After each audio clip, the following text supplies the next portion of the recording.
नमस्कार। अगर आपने 2009 में एक बिटकॉइन 1 रुपए में लिए होते तो 2021 मार्च में आपको उस बिटकॉइन के बदले एक्सचेंज के रूप में 60 लाख रुपए प्राप्त होते।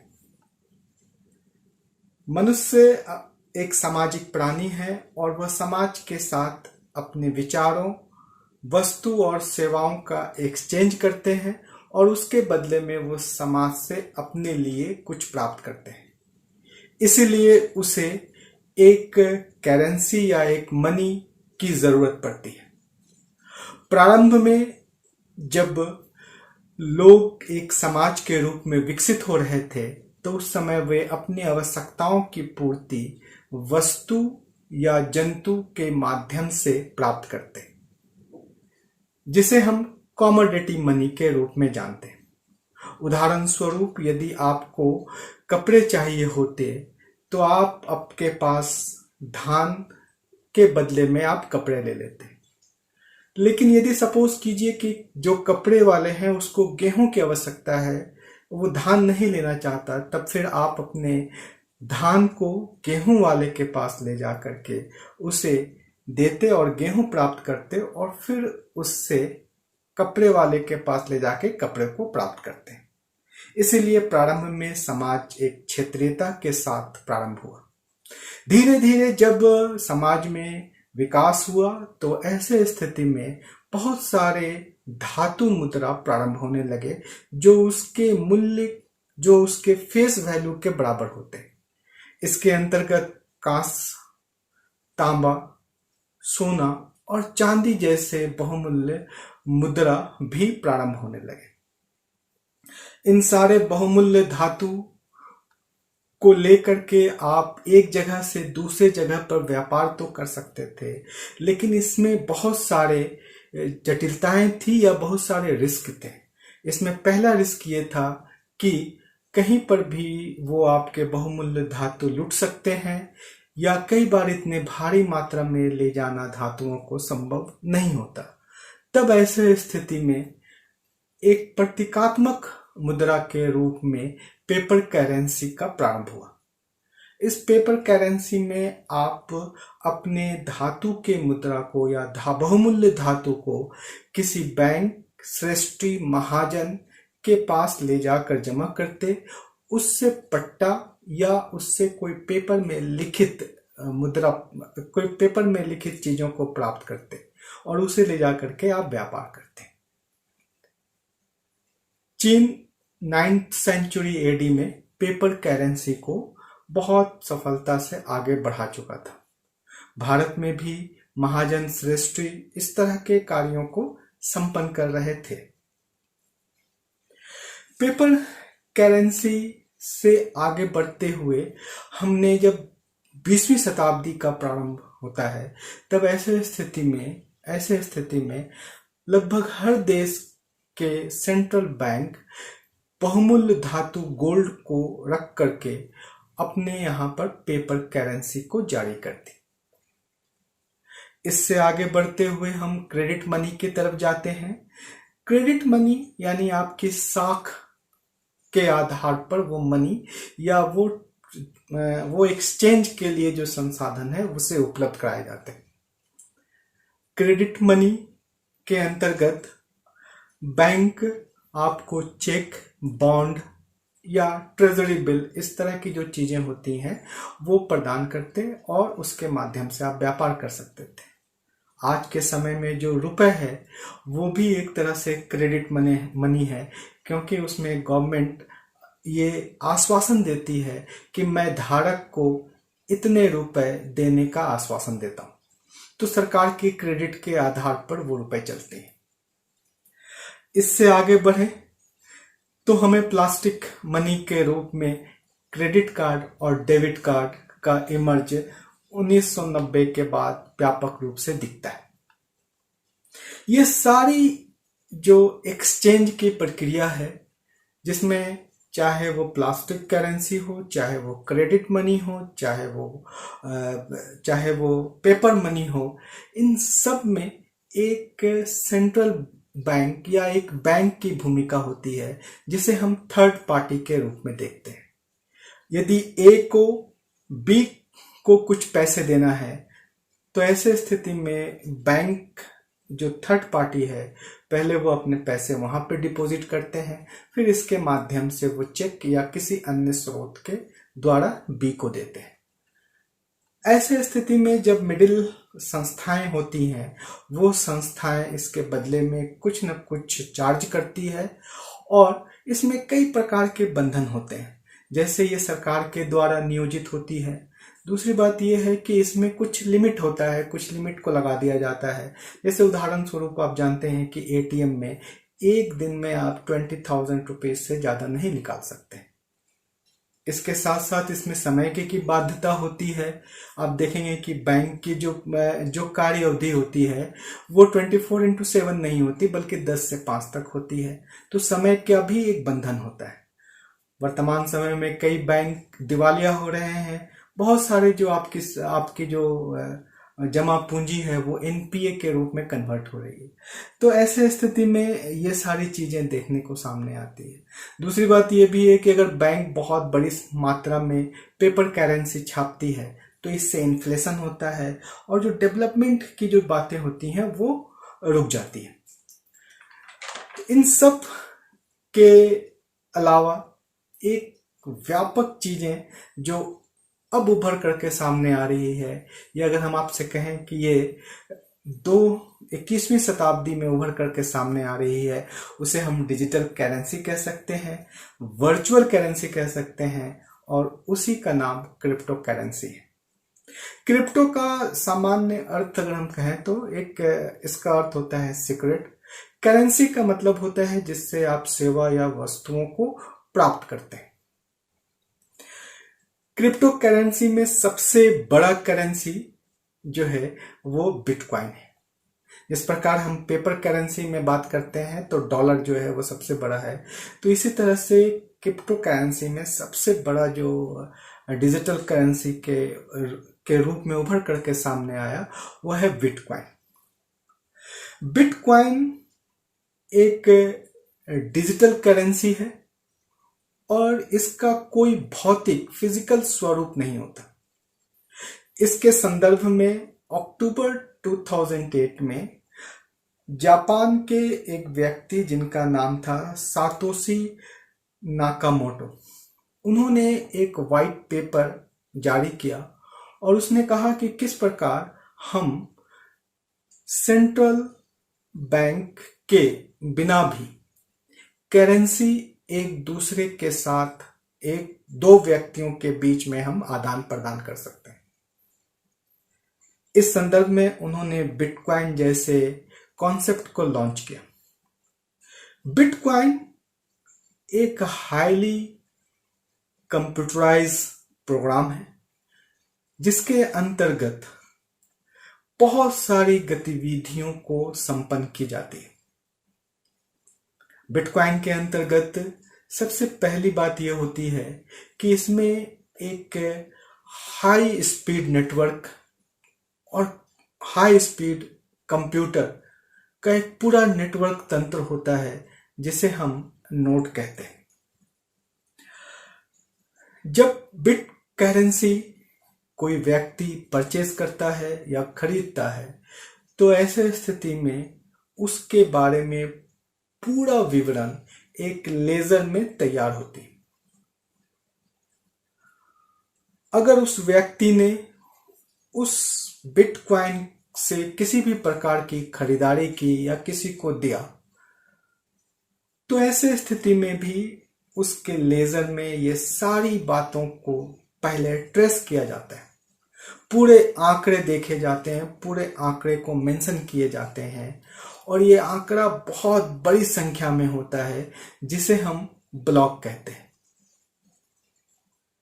ब्लॉक जो है वो लेजर के डेटा को समाहित करके रखता है और चूंकि इसमें इतनी बड़ी संख्या में डेटा का ट्रांसफर होता है इसीलिए एक ब्लॉक से दूसरे ब्लॉक की आवश्यकता होती है। इस प्रकार से कई ब्लॉक होते हैं जिसे हम ब्लॉकचेन कहते हैं।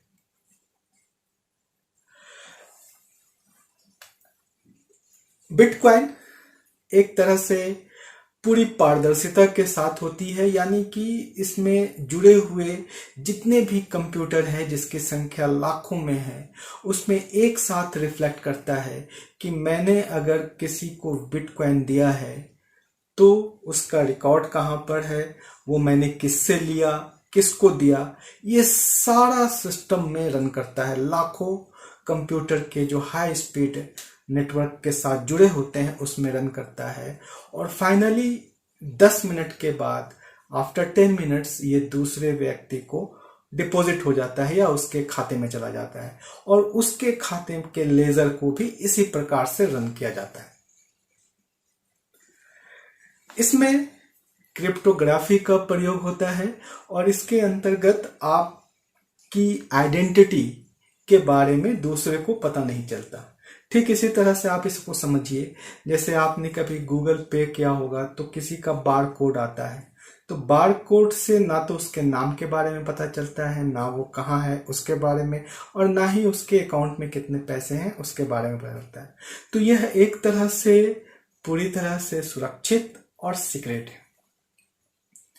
जब हम डेटा के संदर्भ में जब हम डेटा का एनालिसिस करते हैं तो बड़ी संख्या में जो कंप्यूटर का नेटवर्क जिसे हम नोड कहते हैं, उसमें जब कोई व्यक्ति उसमें से जुड़ता है और उस डेटा का एनालिसिस करता है तो हम उसे माइनर कहते हैं। माइनर जब अपने कार्यों को संपन्न करता है तो उसी को माइनिंग कहते हैं, जो कि हाई स्पीड सीपीयू के साथ इस कार्यों को संपन्न करता रहता है।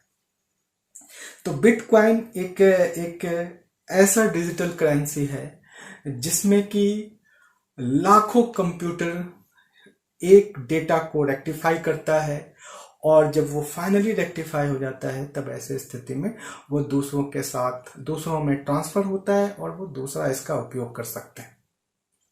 इसीलिए इसमें किसी भी प्रकार के हैकिंग या किसी भी प्रकार के त्रुटि की संभावना बिल्कुल नहीं के बराबर होती। बिटकॉइन इस कॉन्सेप्ट पे आधारित है जिसे हम लोग कहते हैं पेयर टू पेयर, यानी पर्सन टू पर्सन। इसमें किसी भी मिडिल मैन या किसी भी मिडिल संस्था की कोई जरूरत नहीं होती, और इसे कोई भी सरकार अपने द्वारा नियंत्रित नहीं कर सकता, यानी यह डिसेंट्रलाइजेशन व्यवस्था के प्रतीक। इसके रिकॉर्ड्स भारी संख्या में, इसके रिकॉर्ड्स जो है वो क्रिप्टोग्राफी के द्वारा समाहित होता है, उसको सुरक्षित रखा जाता है। बिटकॉइन जब रिलीज किया गया तभी कहा गया कि इसकी जो मैक्सिमम संख्या या इसकी जो संख्या होगी वो 21 बिलियन होगी, यानी 2 करोड़ 10 लाख होगा, उससे ज्यादा नहीं होगा। तब ऐसे स्थिति में जब इसकी डिमांड हाई होती है तो इसका प्राइस बढ़ जाता है, और इसके डिमांड कम होती है तो इसके प्राइस डाउन हो जाते हैं। उदाहरण स्वरूप अगर हम देखें तो मार्च 2021 में टेस्ला के मालिक एलन मस्क ने यह घोषणा की कि वो अपने टेस्ला की बिक्री में बिटकॉइन को स्वीकार करेंगे। इससे बिटकॉइन का डिमांड अत्यधिक तेजी से बढ़ गया और एक बिटकॉइन की कीमत मार्च 2021 में 60 लाख रुपए हो गई। लेकिन मई में टेस्ला के मालिक एलन मस्क ने कहा कि मैं बिटकॉइन से इसकी खरीदारी नहीं करूंगा। तो ऐसे स्थिति में जो बिटकॉइन का दर था, रेट था, वो लगभग 50% से गिर करके 30 लाख रुपए पर बिटकॉइन हो गया। आज के डेट में लगभग 24 लाख रुपए पर बिटकॉइन का दाम है। बिटकॉइन के बारे में कहा जाता है कि यह भविष्य का मुद्रा है, भविष्य के गोल्ड है, और बहुत सारे जो व्यक्ति हैं उन्होंने इसके बारे में बहुत अच्छी संभावनाएं जताई है। इसमें बिल गेट्स ने इससे कहा कि ये करेंसी क्रांति का नाम इनको दिया गया। क्रिप्टो करेंसी जैसे हमने कहा बिटकॉइन है, उसी तरह से और भी कई कॉइन्स हैं जैसे कि light coins, Ethereum, dog coins इत्यादि। अभी लगभग 6000 इस प्रकार के बिटकॉइन संचालित हो रहे हैं जो नेटवर्क के माध्यम से चलते हैं। बिटकॉइन या क्रिप्टो करेंसी आने वाले समय में एक क्रांति ला सकती है और इससे समाज और देश के विकास को व्यापक रूप से गति प्राप्त हो सकती है। ठीक उसी तरह से जैसे आप सोच सकते हैं कि इंटरनेट के आने से जिस प्रकार से नॉलेज और इंफॉर्मेशन पूरे विश्व में व्यापक गति से, तेज गति से आगे बढ़ी, उसी तरह से ये भी एक क्रांति हो सकती है। इसके बहुत सारे फायदे हैं और इस फायदे को ध्यान में रखते हुए इसे हम भविष्य के करेंसी के रूप में भी जानते हैं। सबसे पहली बात ये होती है इसमें कि इसमें कोई सेंट्रलाइज्ड बैंक नहीं होता, इसीलिए इस पे किसी भी प्रकार का सरकार का नियंत्रण नहीं होता। और जब सेंट्रलाइज्ड बैंक नहीं है तो जो आपके ट्रांजैक्शन है उसमें किसी भी तरह का फी वगैरह नहीं लगता। दूसरी इसकी सबसे इम्पॉर्टेंट बात है कि आप इस करेंसी को लेकर के दुनिया के किसी भी देश में जा सकते हैं और वहां पर इसका उपयोग कर सकते हैं। इससे पहले ये होता था कि अगर मान लीजिए आपको अमेरिका जाना है तो आप अपने रुपए को पहले डॉलर में कन्वर्ट कराते और फिर उस डॉलर को लेकर के अमेरिका जाते। बदले में आप आरबीआई को कन्वर्टिबिलिटी टैक्स भी देते 5%। जब हम बैंकों की बात करते हैं तो बैंक तो 10 से लेकर के 5 बजे तक काम करता है, लेकिन जब क्रिप्टो करेंसी की हम बात करते हैं तो ये 24/7 काम करता रहता है। इसके लिए कोई लिमिट नहीं है, आप एक साथ जितना चाहें उतना आप इसे परचेस कर सकते हैं, इससे आप खरीद कर सकते हैं, इससे आप बिक्री कर सकते हैं। क्रिप्टो करेंसी के साथ एक चीज और भी जुड़ा हुआ है। जैसे आप जानते हैं कि कई बार बड़े बड़े बैंक जो है दिवालिया हो गए या डूब गए तो आपका पैसा डूब जाता है। इसमें इस तरह की कोई भी संभावना नहीं होती। कागजी मुद्रा की छपाई, सिक्के के ढलाई, डेबिट कार्ड का निर्माण, इन सब में काफी पैसे लगते हैं। इसकी सुरक्षा को लेकर समस्याएं होती हैं और कई बार ये नष्ट हो जाते हैं। कई बार सरकार आपको कह देती है कि ये जो मुद्रा है ये नहीं चलेगी, जैसे डिमोनेटाइजेशन में आपने देखा। तो ये इस प्रकार की चीजों से सुरक्षित है। लेकिन आप जानते हैं जिसकी बहुत सारी अच्छाइयां होती हैं उसकी कुछ ना कुछ कमियां भी होती हैं। तो इसके कुछ कमियां हैं जो हो सकती है कि बाद में दूर की जाए। इसमें सबसे बड़ी कमी जो ये माना जाता है कि इसमें किसी भी प्रकार को आपको गवर्नमेंट सिक्योरिटी प्राप्त नहीं होती। अगर आपके साथ कोई फ्रॉड हो जाता है तो आप इसको शिकायत दर्ज करके क्षतिपूर्ति प्राप्त करने के लिए कोई बेहतर मैकेनिज्म नहीं है, कोई गवर्नमेंट इसमें इन्वॉल्व नहीं होती। दूसरी बात ये होती है कि इसमें आइडेंटिटी जो है वो आपकी एकदम गोपनीय होती है, किसी को पता नहीं चलता। तो इससे अनइथिकल कार्य जो है वो बढ़ सकते हैं, ब्लैक मनी या आतंकवाद पर मनी इत्यादि का व्यापक रूप से प्रसार हो सकता है। तीसरी बात ये होती है कि ये बड़ा वॉलेटाइल होता है। वॉलेटाइल इस संदर्भ में होता है कि इसकी जो प्राइस है वो डिमांड के ऊपर होता है। अगर डिमांड ज्यादा है तो इसकी प्राइस बढ़ जाती है, डिमांड कम है तो इसकी प्राइस घट जाती है। इसलिए ये वॉलेटाइल इन नेचर होता है। तो अगर इसमें एक समस्या ये है कि अगर मान लीजिए कि आपने एक मोबाइल 10 बिटकॉइन में खरीदा और अब अगर आप उसे वापस करना जा रहे हैं और बिटकॉइन का वैल्यू घट गया, तो ऐसे स्थिति में आपको वही मोबाइल जो जिसका कॉस्ट 10 बिटकॉइन था वो हो सकता है कि 9 में मिले या 11 में मिले, यानी आपको हानि हो सकती है। इसको लेकर के जो बड़ा एक बहुत बड़ा इशू है वो इशू ये है कि इसमें जितनी बड़ी संख्या में कंप्यूटर्स जुड़े हुए हैं, जिसे हम नोड कहते हैं, कंप्यूटर्स और नेटवर्क, कंप्यूटर्स के नेटवर्क्स जुड़े हुए हैं, उसमें बिजली यानी इलेक्ट्रिसिटी एनर्जी का व्यापक रूप से उपयोग होता है और दुनिया के टोटल इलेक्ट्रिक एनर्जी में से लगभग 0.2% इस बिटकॉइन को संचालित या बिटकॉइन या क्रिप्टो करेंसी को संचालित करने में उपभोग हो जाते हैं। अगर हम इसे कहें तो स्विट्जरलैंड जो देश है वो अपने यहाँ पर जितनी बिजली का उपयोग करता है उतना अकेले क्रिप्टो करेंसी यानी बिटकॉइन अपने कंप्यूटर यानी नोट्स को संचालित करने में इसका प्रयोग करता है। अब अगर हम भारत के संदर्भ में देखें तो भारत के संदर्भ में इसमें 2-4 घटनाएं बड़ी इंपॉर्टेंट है। सबसे पहली बात तो ये कि 2018 में आरबीआई ने बैंकों को ये कहा कि बिटकॉइन का लेन देन पर प्रतिबंध लगाया जाए, यानी बिटकॉइन का लेन देन आप नहीं कर सकते आरबीआई के रेगुलेशन के अनुसार।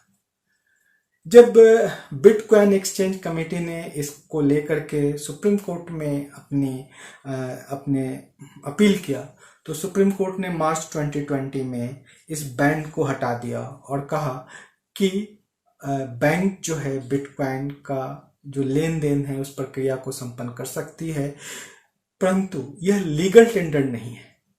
लीगल टेंडर का मतलब है कि आप बिटकॉइन दे करके रुपए नहीं ले सकते बैंक से, और इसी तरह की जो चीजें हैं वो आप नहीं कर सकते।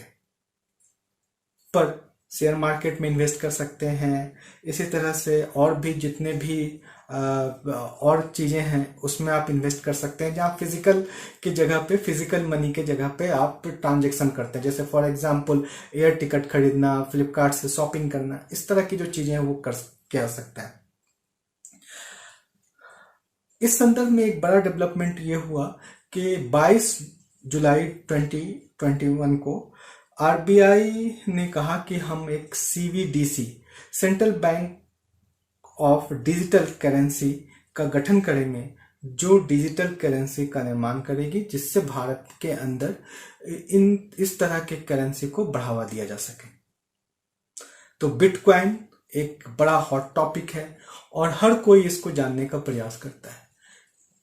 बिटकॉइन पर आप इन्वेस्ट कर सकते हैं, बहुत सारे मोबाइल ऐप के थ्रू आप अपने पैसे को अपने डेबिट कार्ड या क्रेडिट कार्ड से बिटकॉइन परचेस कर सकते हैं, उसे होल्ड कर सकते हैं, उसे दूसरे को ट्रांसफर भी कर सकते हैं।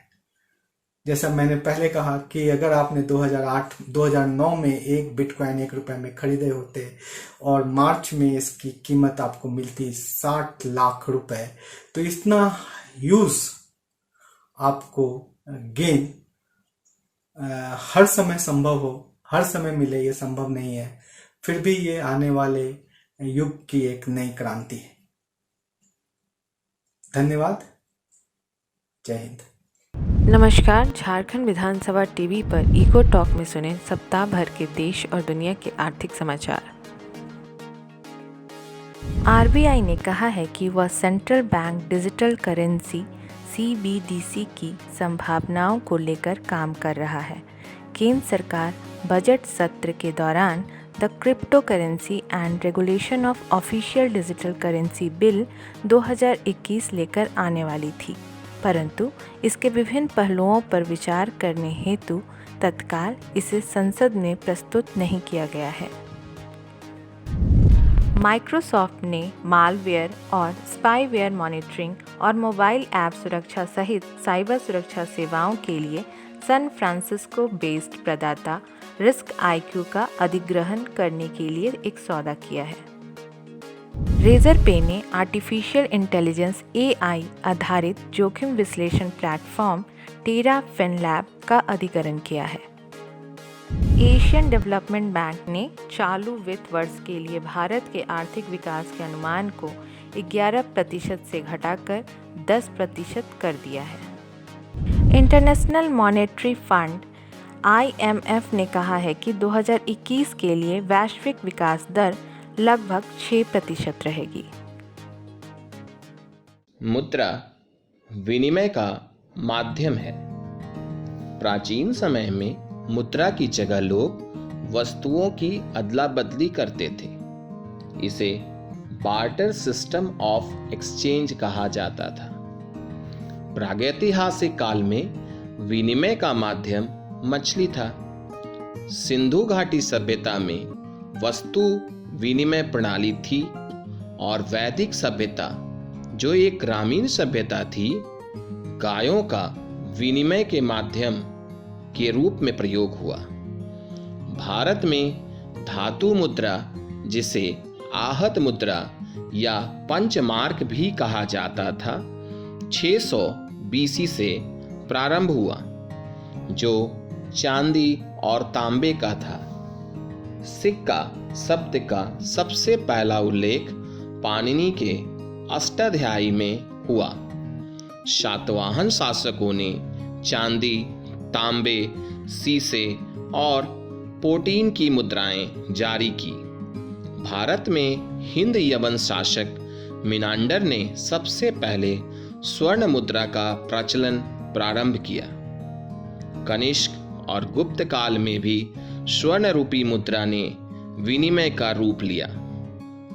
यदि मध्यकालीन भारत की बात करें तो मोहम्मद बिन तुगलक ने भी सांकेतिक मुद्रा का चलन प्रारंभ किया था। शेर शाह सूरी ने चांदी का सिक्का चलाया जिसे रुपया कहा गया। यदि हम कागजी मुद्रा की बात करें तो इसकी शुरुआत चीन में 800 ईस्वी में हुई। समय के साथ आज पूरे विश्व में विनिमय का एक बहुत बड़ा भाग डिजिटल हो चुका है।